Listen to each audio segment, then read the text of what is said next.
ভাই শুনতে পাচ্ছেন? কি নাম আপনার? বলেন, বাড়ি কোথায়? বাস? কথা কয় না, বাসের কথা বলছে। কোথা থেকে নিয়ে আসছেন ওনাকে? ওই রাস্তা করেছিল বাজারের পশ্চিমে যে লোহার ব্রিজটা ওখানে পড়েছিল, মনে হয় ছিনতাইকারী ধরছিল। তো এলাকার লোকজন আমার কাছে নিয়ে এলো, আবার কেউ ছিনতাইকারী বা ডাকাত মনে করে মেরা ফেলায়, এই জন্য আমি আবার তার বাসায় নিয়ে আসছি, তারপর আপনার খবর দিছি। শোনেন, আপনার একটা কথা কই, আপনি জীবনেও ঠিক হইবেন না। আপনি ঘরে একটা যুবতী মাইয়া আছে না, যুবক ছেলেটারে নিয়ে আসতেছেন। দিন জামানা কি ভালো, একেবারে বিপদ দেখলেও অস্থিরা সব ভুলে যান। আপনার পাস ভালো আছে, কিন্তু অজ্ঞান পার্টিরা যে কেমিক্যাল ব্যবহার করে তাতে অনেকে অন্ধ হয়ে যায়, মেমোরি লস হয়ে যায়। কিন্তু উনি আলহামদুলিল্লাহ ভালো আছেন, ওনার শুধু স্মৃতিশক্তিটা নাই। তুমি একটু আর একটু যত্ন করো, ইনশাল্লাহ ভালো হয়ে যাবে। ডাক্তার সাহেব বলতেছে। এই কি করতেছো? লবণ এটা তোমাকে খারাপ লাগতেছে?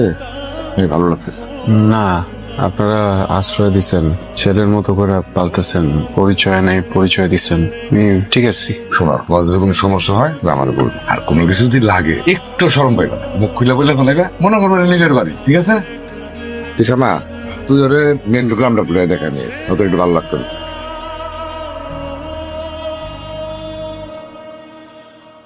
আমাদের গ্রামটা সুন্দর না? আপনি আমার সাথে কথা বলেন না কেন? আমি মায়ের গ্রামের সবচেয়ে সুন্দরী মেয়েটা না হইলেও দেখতে খুব একটা খারাপ না। আমার সাথে কথা বলার জন্য কিন্তু ওলারা লাইন ধরে খাড়ায় থাকে, আমি পাত্তা দিই না। আপনি আমার সাথে কথা বলেন না কেন? আমার সাথে কথা বলতে কিছু আপনার ভালো লাগে না? বাবা না আপনার একটা মোবাইল কিনে দিচ্ছে, আমি যদি মায়ের মোবাইল নিয়ে রাতের বেলা আপনার ফোন করি, আপনি কথা বলবেন? তাইলে যদি আপনার মনে পড়ে যায় যে রাত থেকে কার সাথে কথা বলছেন কিনা, অতীত মনে পড়ে যেতে পারে। কি বলেন? বুদ্ধিটা কেমন? ভালো না? আপনার কথাটা আমার খুব ভালো লাগছে, কিন্তু যেই বাড়িতে আশ্রয় পাইলাম বিষয়টা ভালো দেখায় না। আসসালামু আলাইকুম। তুমি এতদিন কোথায় ছিলে বলো তো? তোমাকে আমি কতদিন ধরে খুঁজছি, কোনো খোঁজ খবর নাই, কিছু নাই। আমার কথা কি তোমার একটা বারও মনে পড়লো না? হ্যাঁ, নাকি তুমি অন্য কাউকে পেয়ে আমাকে ভুলে গেছো? বলো বলো বেবি। রং নম্বরে ফোন দিচ্ছেন, রাখি, আল্লাহ হাফেজ। না না না না না না, দরকার না। তৃষা, একটা ফোন দিছিলাম এটা বুঝতে, একটু যাচাই করতে কারোর সাথে প্রেম টেম করেন কিনা। এই মধ্যরাতে আপনি ফোন দিয়ে যাচাই করতেছেন আমি প্রেম করতাম কিনা? অদ্ভুত চিন্তা ধারণা আপনার। আজকে থেকে শুরু করলাম কল দেয়া। এখন থেকে প্রতিদিন রাত্রে আপনাকে ফোন করব, আর আপনার আমার সাথে কথা বলতে হবে। আপনাকে বলার মতো কত কিছু আছে আমি বলতে চাই, কিন্তু আপনার সামনে গেলেই না সবকিছু আওলা ঝাল্লা হয়ে যায়, কেন জানি বলতে পারি না। এই জন্য প্রতিদিন রাতে ফোন করে কথা বলবো, ঠিক আছে? কিন্তু খবরদার কাউরে কিন্তু কিছু বলবেন না। এখন রাখি, ঘুমান, বাই। বাবা, 3 বছর হয়ে গেল তুমি এই বাড়িতে আসো, এর মধ্যে এখনো তোমার বাবা মার কোনো খোঁজ খবর পাইনি। যদি পাইতাম তোর ওনাদের সাথে কথা কইতাম। এখন তোমার সাথে একটা বিষয় নিয়ে সিদ্ধান্ত নিতে হয়। একই বাড়িতে থাকা 2 ঘরের থেকে মোবাইল ফোনে কথা বলাটা কেমন যেন দেখায়। চাচা, আমার কথাগুলো আপনি কিভাবে নিবেন বুঝতেছি না। তৃষার আর আমার মধ্যে কোনো সম্পর্ক গড়ে ওঠে নাই। আপনি বলছিলেন যে ফোনে কথা বললে হয়তো আমার অতীতের স্মৃতিগুলো মনে করতে পারে। সেই জায়গা থেকেই উনি অনেক ভালো মেয়ে, ওনাকে অপছন্দের কোনো কারণও নাই। পৃথিবীর যে কোনো পুরুষের জন্যই ওনার বিষয়ে সিদ্ধান্ত নেওয়াটা খুব সহজ, খুবই সহজ। কিন্তু চাচা, আমি যদি এই সিদ্ধান্তটা সহজে নিয়ে ফেলি, ওনার পরবর্তী জীবনটা অনেক কষ্টের হইতে পারে। আমার একটু সময় দেন। ঠিক আছে।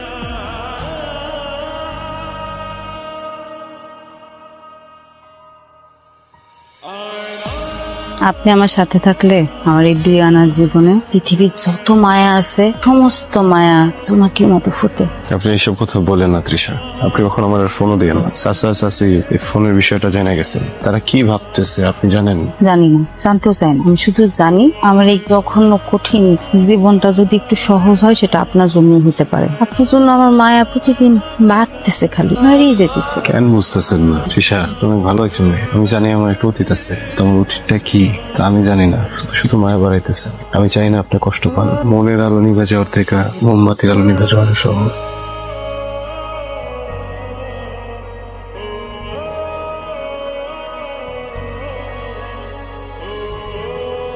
টানা 4 দিন আমি তৃষার কোনো ফোন রিসিভ করিনি। তৃষাও আমার সামনে আসে না, শুধু রাত হলেই ফোন দেয়। চাচি নিশ্চয়ই তৃষাকে কিছু বলছে। আমি চাই না সে মায়ায় জড়িয়ে পড়ুক। দরকার হলে সবার কাছে ক্ষমা চেয়ে আমি অন্য কোথাও চলে যাব, তবু আর ফোনে কথা বলা ঠিক হবে না। না, এত দেরি করলে তো সমস্যা। আজকে যদি আমি নিজে না আইতাম তো আমি বুঝতেই পারতাম না যে তোমার এতক্ষণ ধরে বয়ারে। তাই তো ভাবি আর তো যাইতে তোমার এত দেরি হয়। না না না, তোমার আর একটু শক্ত লাগবো বাবা। এত সহজ সরল ভাবে টাকা আদায় করুন যারা, বুঝছো? মানুষ তো টাকা পয়সা দিতে চায় না।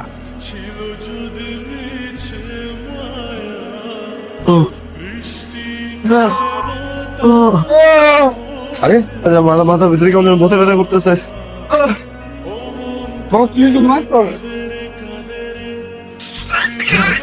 আমি কি অন্য জগতে চলে যাচ্ছি নাকি আমার অতীত আমাকে হাতছানি দিয়ে খাচ্ছে? ইমন, খারাপ লাগতেছে ইমন? রাসেল, আমার নাম রাসেল। আচ্ছা, আমার নাম রাসেল। আমি গাজীপুরে থাকি। আমার একটা দোকান আছে, আমি ব্যবসা করি।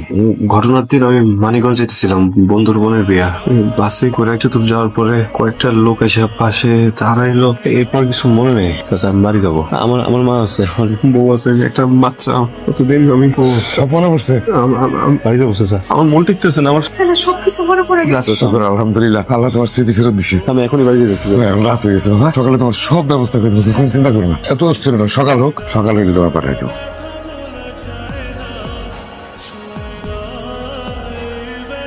চাচা, চাচি, আমি যখন আপনাদের বাড়িতে আসছিলাম আমার স্মৃতি ছিল না, কিন্তু এখন এক জীবন ভর্তি স্মৃতি নিয়ে এখান থেকে ফেরত চাইতেছি। সত্যি কথা বলতে যাইতে একদম ইচ্ছা করতেছে না, কিন্তু আমার তো একটা পরিবার আছে, আমি কোনোদিন ভুলবো না আপনাদের কথা। বাবা, তুমি সুস্থ হয়েছো, এটি আমাদের কাছে খুশি। বাড়িতে যায় বউ বাচ্চা নিয়ে আসুক। আমি তো অগ্রিম দাওয়াত দিয়ে গেলাম, আমি শুধু বাড়িতে নামা মাত্র আপনাদের ফোন দেবো, সবাই নিয়ে চলে আসবেন। সাসিরে ভুলে না বেটা, তোমার আমার সালাম দিও। তৃষারা তো বলি নাই, ও একটু বলে যায়।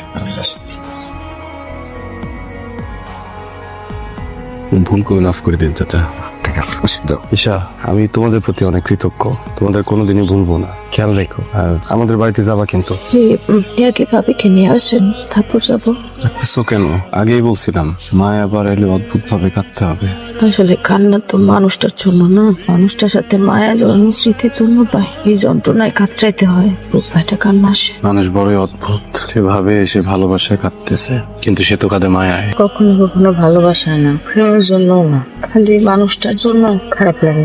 মাঝরাত্রে যখন ঘুম ভেঙে যায় তখন দু চোখ একটা কান্না আসে। যে মানুষটা মনের মধ্যে সবচেয়ে বড় ক্ষত কইরা দিয়ে যায়, সেই মানুষটার জন্যই খারাপ লাগে। মাঝ দুপুরে যখন ওই মানুষের কথা মনে পড়ে, বুকের মধ্যে হু হু করে উঠে, তখন বন্ধ হয়ে আসে, কান্না আসে। তৃষা, যাওয়ার সময় হয়ে গেছে। নিজের স্মৃতিগুলা, সাজানো স্বপ্নগুলো ভুলে যাও। ভুলে যাওয়া কিন্তু একটা ঔষধ, কষ্ট থেকে বাঁচার ঔষধ, স্মৃতি থেকে বাঁচার ঔষধ, কান্না থেকে বাঁচার ঔষধ। আসি।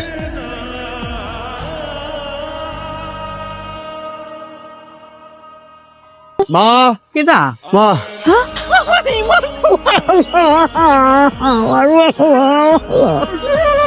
তিনটা বছর কই আসছিলি ক? তোর জন্য কানতে কানতে আমার চোখের পানি শুকাই গেছে বাজান। মানুষে খালি কয় তুই বাঁচছে না, মানুষে যতবার কয় ততবারই কলজেটা কাটবে ওঠে বাজান। কে আর একটা ডাক দাও না। কই ও? পিহা, এই পিহা, পিহা মনে? ও বাবা, হ্যাঁ। বাবা তুমি এতদিন পর আইছো না, আগে হাত মুখটা ধোও, যে কিছু মুখে দাও, তারপরে সব কওনে আমি। আসো। কি হয়েছে? নীলা কই, ফিহা কই? বাবা রে, নীলা হেনতে যাইতে চায় নাই, ও কিন্তু বারবার কইছে তুই যতদিন ফেরত না আসোস ও এই বাড়িতেই থাকবো, কিন্তু তার বাপ মা শোনে নাই। তার বাপ মা কয় এইভাবে তার মায়ারে রেখে দিয়ে যাইবো না। আমি অনেক বুঝাইছি, কিন্তু তোর শ্বশুর কিচ্ছু শোনে নাই। তারা বাচ্চাটা সহ নীলারে লয়ে গেছে। সমস্যা নাই তো, এখন চলো গিয়ে আমরা নিয়ে আসি ওরে। এখন তো আমি আসছি। ও বাবা, হ্যাঁ, শুনছি নীলারে নাকি তারা অন্য জায়গায় বিয়ে দিয়ে দিচ্ছে।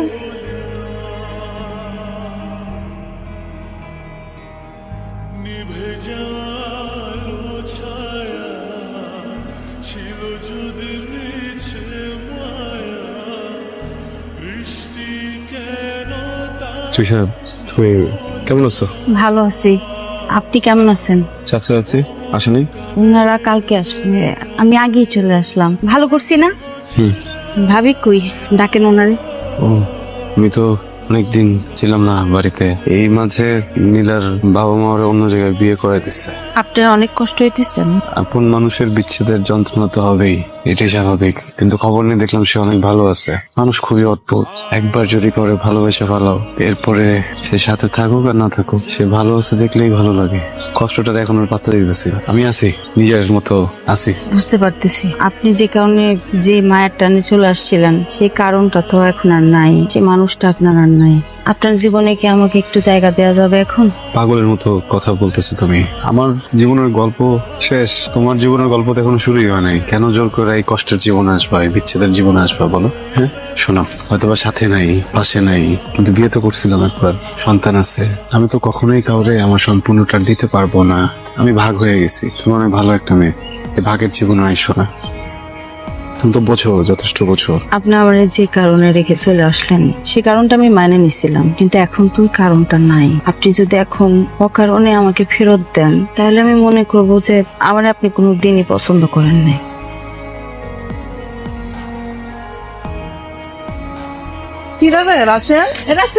মা, আমরা যারা আশ্রয় দিছিল না, হ্যাঁ যাদের পাশে এতদিন ছিলাম, হ্যাঁ। তৃষা। ওয়ালাইকুম আসসালাম। মাগো, আমাকে তোমরা আমার ছেলের জন্য যা করছো আমার সারা জীবন আমি মনে রাখবো। আসো ঘরে আসো, আমি রান্না করে আজকে তোমাকে খাওয়াবো। আসো, আবার অনেক গল্প করবো। পৃথিবীতে আমরা একা আসি, পৃথিবী ছেড়ে যখন যাই একাই যাই, কিন্তু মাঝের এই সময়টুকু আমরা একা থাকতে পারি না। বিষয়টা অদ্ভুত সুন্দর, জীবন সুন্দর, পৃথিবী সুন্দর।